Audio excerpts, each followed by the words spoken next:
Hi everyone, this is Joe Henches with Beyond the Chart, and this is a stock market education video, how to use trend lines in charting. Okay, we're going to start off and talk about Hewlett-Packard. Let me get rid of this one for the moment. When you draw downtrending trend lines, you draw them across the tops of the bars. Okay, I use the very extreme points on the bars in here, and you can see that this was a downtrending. This is a weekly chart of Hewlett-Packard. This happened throughout 2004, and it finally broke it in like November, early November, the first week of November 2004. Broke it to the upside, had to close above that trend line. Then it developed into a much stronger trend line that went on for what, all of 2005, 6, 7, and finally broke it on the first week of January 2008.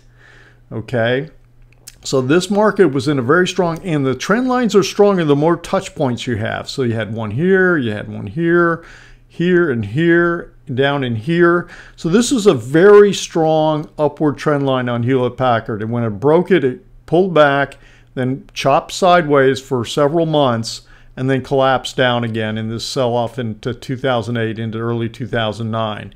So this is an example of a long-term trend line. Now when I move to Caterpillar, you can see some of the examples of shorter-term trend lines.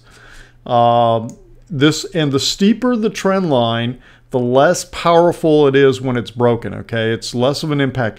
It's really telling you more that the momentum has been lost, okay, and you get a little bit of a pullback.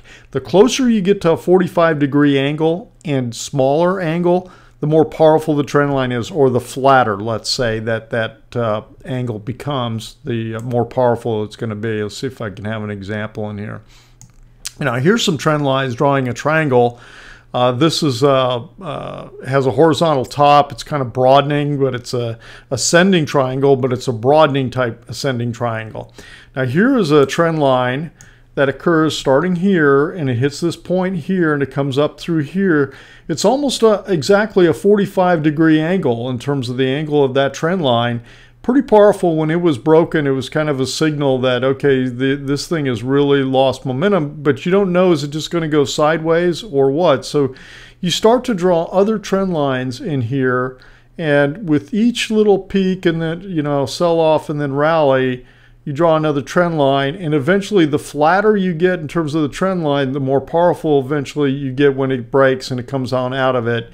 That tells you, okay, you're getting a pretty good little move out of this thing. Now here's another example of a short-term trend line.